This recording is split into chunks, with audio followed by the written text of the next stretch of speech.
আসসালামু আলাইকুম। সরকারের উপদেষ্টাদের বিরুদ্ধে দুর্নীতির অভিযোগ নিয়ে এখন সরকারের ভেতর থেকে শুরু করে রাজনৈতিক মহল, সুশীল সমাজ, সাধারণ মানুষ সব মহলে তোলপাড় শুরু হয়েছে। আসলেই উপদেষ্টারা দুর্নীতি করছেন কিনা আমি সে বিষয়ে বলবো একটা উদাহরণ দিয়ে। নিশ্চয়ই আপনারা জানেন যে গত 2 দিন আগে শুক্রবার বিএনপি চেয়ারপারসন বেগম খালেদা জিয়ার সরকারের অন্তত 8জন উপদেষ্টার সীমাহীন দুর্নীতির খবর তার নিজের কাছে রয়েছে, গোয়েন্দা সংস্থাগুলোর কাছে রয়েছে, এবং এই উপদেষ্টাদের সঙ্গে যোগাযোগ ছাড়া নাকি গুরুত্বপূর্ণ পদে কোনো নিয়োগ হয় না, বদলি হয় না। তো এটি যখন তিনি মন্তব্য করলেন তখন সব মহলে মোটামুটি নড়াচড়া শুরু হয়ে গেল।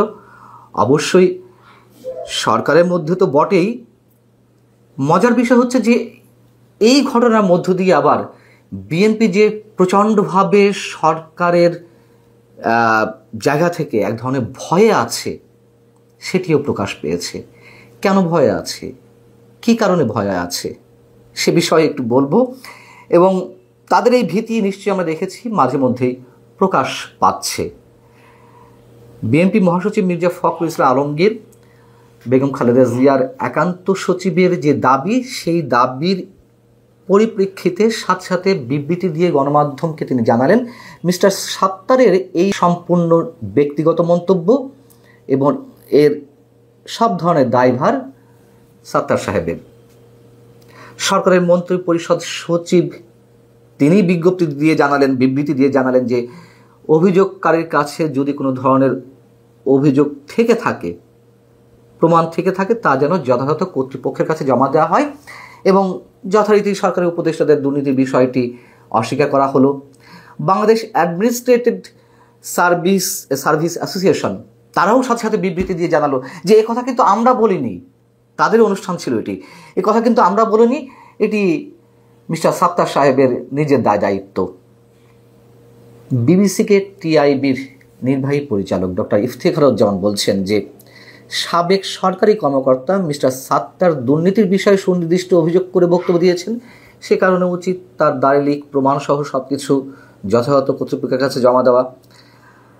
এখন বিষয় হচ্ছে যে এবিএম সাত্তার এখনো পর্যন্ত কিন্তু তার এই বক্তব্য প্রত্যাহার করেননি।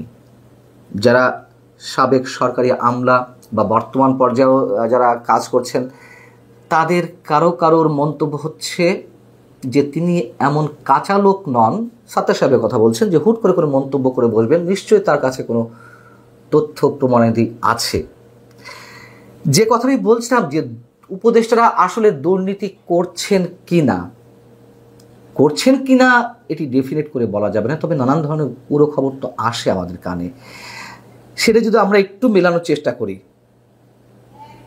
একটা প্রশ্ন করি, গত 25শে আগস্ট অর্থাৎ 2024-এর 8 আগস্ট এই সরকার শপথ নেওয়ার পরে প্রধান উপদেষ্টা ডক্টর মোহাম্মদ ইউনূস জাতির উদ্দেশ্যে ভাষণ দিলেন দ্বিতীয় দফায়, সম্ভবত 25শে আগস্ট। তিনি সেই ভাষণে কি বলেছিলেন, আমি হুবহু বলছি তার বক্তব্যটি। তিনি বলেছিলেন যে তার নিজের অর্থাৎ প্রধান উপদেষ্টার নিজের বিবরণী প্রকাশ করা হবে। পর্যায়ক্রমে এটি সরকারি কর্মকর্তাদের ক্ষেত্রেও নিয়মিত ও বাধ্যতামূলক করা হবে, এই কথা তিনি স্পষ্ট করে বলেছিলেন। আচ্ছা, পরবর্তীতে আমরা কি দেখলাম? পরবর্তীতে দেখলাম যে একটা খসড়া নীতিমালা প্রকাশ করা হলো অন্তর্বর্তী সরকারের উপদেষ্টা এবং সমমর্যাদা সম্পন্ন ব্যক্তিদের আয় ও সম্পদ বিবরণী প্রকাশের ক্ষেত্রে। এবং সেই নীতিমালাটি 19শে সেপ্টেম্বর উপদেষ্টা পরিষদের বৈঠকে অনুমোদনও হয়।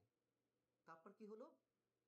তারপর 1 বছর হয়ে গেল, কোনো উপদেষ্টা কিন্তু আজ অবধি তাদের সম্পদ বা আয়ের বিবরণী প্রকাশ করেননি। একমাত্র নাহিদ ইসলাম, এনসিপির যিনি বর্তমান আহ্বায়ক, তিনি যখন ডাক ও টেলিযোগাযোগ বা অন্য আরেকটি মন্ত্রণালয়ের উপদেষ্টা দায়িত্বে ছিলেন, তিনি একেবারে শেষ পর্যায়ে তার সম্পদ এবং আয়ের বিবরণী প্রকাশ করেছিলেন। সেটি নিয়েও যদিও প্রশ্ন আছে। যাই হোক, প্রশ্ন হচ্ছে কেন উপদেষ্টারা তাদের সম্পদের বিবরণী, তাদের আয়ের বিবরণী এই 1 বছরেও প্রকাশ করার সাহস পেলেন না? কোথায় তাদের দুর্বলতা? এবং এখান থেকে যদি আমরা প্রশ্ন করি যে বা দাবি করি উপদেষ্টারা দুর্নীতি করছেন এবং সেই দুর্নীতির পরিমাণ সীমাহীন, তাহলে কি অযৌক্তিক কিছু বলা হবে? বলছিলাম যে নানান ধরনের গুঞ্জন, নানান ধরনের খবর, তথ্য আমাদের কানে তো আসেই। বেশ কয়েকজন উপদেষ্টার এপিএস এর দুর্নীতির বিষয়ে যে অভিযোগগুলো এলো, সেটি নিয়ে কি করা হয়েছে? একেবারে তো ধামাচাপা পড়ে গেছে। এক আসিফ মাহমুদ সজীব ভুঁইয়ার এপিএস ৩০০ কোটি টাকা তিনি যে কদিন ছিলেন সেই কদিনে আয় করেছেন অবৈধ উপায় নিশ্চয়ই। সেটি ধামাচাপা পড়ে গেল। দুদক কেন কোনো ধরনের কোনো তদন্ত করলো না? এই প্রশ্নগুলোর উত্তর কি? এবং সবচেয়ে বড় কথা হচ্ছে, আমি যেই প্রশ্নটি তুললাম যে তারা তাদের আয়ের বা সম্পদের বিবরণী প্রকাশ করেনি, এই প্রশ্নটি তুললে তো আর কিছু লাগে না। লাগে কিছু? লাগে না। এবং দুর্নীতি যে কমেনি, সেটি তো মির্জা ফখরুল ইসলাম আলমগীর সাহেবও বলেছেন যে আগে যদি কোনো কাজের ক্ষেত্রে সরকারি কর্মকর্তাদেরকে 1 লাখ টাকা দিতে হতো, এখন সেখানে 3 লাখ টাকা দিতে হচ্ছে। সেই মির্জা ফখরুল ইসলাম আলমগীর এখন তার দলেরই লোক, তার দলের চেয়ারপারসনের একান্ত সচিব, যেন তেন কথা নয়, খুবই স্পর্শকাতর, খুবই গুরুত্বপূর্ণ একটি পদ। সেই পদে থাকা কোনো ব্যক্তি যখন এমন দাবি করছেন, তখন তারা সবাই মুখে কুলুপ এঁটে বসে থাকেননি, বরং বিরোধিতা করেছেন যে এর দায়-দায়িত্ব আমাদের না, দলের না। ভয়টি কোথায় বিএনপির? ভয়টি কোথায় মির্জা ফখরুল ইসলাম আলমগীরদের? ভয়টি সেখানেই, যখন 13ই জুন লন্ডন বৈঠকের মাধ্যমে আমাদেরকে জানানো হলো বা বিএনপি জানলো যে ফেব্রুয়ারিতে 2026 ফেব্রুয়ারিতে নির্বাচনের ব্যবস্থা করা হবে কিছু কিছু শর্ত সাপেক্ষে। কেন ফেব্রুয়ারিতে নির্বাচন দেওয়া হচ্ছে না? প্রথম দিকে যখন এই ঘোষণা দেওয়া হলো, তখন তারা আনন্দে ডুগডুগি বাজাচ্ছিল। সরকারের সব ধরনের কাজের ক্ষেত্রে ব্ল্যাঙ্ক চেক তারা দিচ্ছিল। সরকার খুব ভালো কাজ করছে, সততার সঙ্গে কাজ করছে।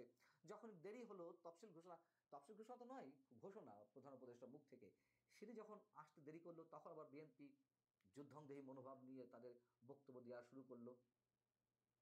সরকার এই করছে, সে করছে, সরকারের প্রতি সন্দেহ বাড়ছে, অবিশ্বাস বাড়ছে, অমুক কাজ খারাপ না, অমুক কাজ খারাপ, তমুক কাজ খারাপ, ইত্যাদি ইত্যাদি অনেক বক্তব্য। যখন প্রধান উপদেষ্টা আবার ফেব্রুয়ারিতে নির্বাচনের বিষয়ে একটা সময়সীমা ঘোষণা করলেন জাতির উদ্দেশ্যে দেওয়া ভাষণে, তখন থেকে আবার ব্ল্যাঙ্ক চেক দেওয়া শুরু হলো। এই কি বিএনপির দুর্বলতা? যে সরকারকে নাড়ালেই, সরকারের বিরুদ্ধে কিছু বললেই সরকার বোধহয় নির্বাচন দেবে না। যেই সরকারের প্রতি এত বেশি সন্দেহ, অবিশ্বাস, সেই সরকারের প্রতি নির্বাচন দেবে এমন আস্থা রাখে কিভাবে বিএনপি?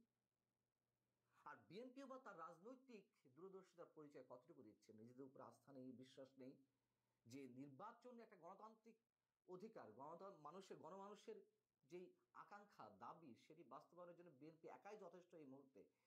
তাদের প্রতি তার এই বিষয়ে আস্থা নেই। সরকারকে চটানো যাবে না। যদি অন্য কিছু হয়, তাহলে কি ভিতরে অন্য কোনো এজেন্ডা আছে, অন্য কোনো হিডেন এগ্রিমেন্ট আছে? আমরা জানি না। বিএনপির এই যে কথাবার্তা, নানান সময় নানান ধরনের রূপ, এগুলো আমাদের কাছে অনেক ধরনের সন্দেহের সৃষ্টি করে। এটিই বাস্তবতা। এবং সরকারের বিভিন্ন পর্যায়ে যে সীমাহীন দুর্নীতি চলছে, কোনো কোনো ক্ষেত্রে আওয়ামী লীগ সরকারের চেয়ে অনেক বেশি দুর্নীতি হচ্ছে, সে কথা তো ট্রান্সপারেন্সি ইন্টারন্যাশনাল বাংলাদেশ, টিআইবি, তার প্রতিবেদনে উল্লেখ করেছেন। ডক্টর ইফতেখার জামান নিজে উল্লেখ করেছেন দুর্নীতি তো হচ্ছে, অস্বীকার করার তো কোনো ওয়ে নাই। আবার এবিএম সাত্তার সাহেব, যিনি অভিযোগটি করেছেন যে 8 উপদেষ্টার সীমাহীন দুর্নীতি রয়েছে, দুর্নীতি করছেন তারা, এই ভদ্রলোক তিনিও যে বিতর্কের ঊর্ধ্বে তা নন। তিনি 82 ব্যাচের কর্মকর্তা, বিসিএস ক্যাডার। আওয়ামী লীগ সরকারের সময় তিনি যুগ্ম সচিব যখন ছিলেন, তখন তাকে অনেকের সাথে তাকে অবসরে পাঠানো হয়েছিল। 5 আগস্টের পট পরিবর্তনের পর তাকে ভূতপূর্ব সচিব পদে পদোন্নতি দেওয়া হয় এবং পদোন্নতি পেয়েই তিনি কি করলেন, অফিসার্স ক্লাবের পূর্ণ নিয়ন্ত্রণ নিয়ে দিলেন ক্যাডার বাহিনীর মতন, আর সবাইকে ঝেঁটিয়ে বিদায় করে দিলেন। এই জন্য বলছিলাম যে তিনিও যে খুব বিতর্কের ঊর্ধ্বে তা নন, তবে তিনি তার পদে থেকে যে বক্তব্যটি দিয়েছেন অবশ্যই খুব গুরুত্বপূর্ণ একটি মন্তব্য করেছেন, গুরুত্বপূর্ণ অভিযোগ। তার উচিত হবে বিষয়টিকে চ্যালেঞ্জে জানিয়ে খোলাসা করা। এখন হয়তো বিএনপির চাপে তিনিও কিছু করতে পারছেন না, তিনি তার বক্তব্য যেহেতু প্রত্যাহার করেননি, আবার কিছু বলতেও পারছেন না। খেলা চলছে, খেলা আমাদের সামনে অনেক কিছুই প্রকাশ পাবে, নিশ্চিতভাবে প্রকাশ পাবে। সে পর্যন্ত অবশ্যই আমাদেরকে সুস্থ শরীরে ভালোভাবে অন্তত বেঁচে থাকা দরকার। ভালো থাকুন সবাই, আল্লাহ হাফেজ।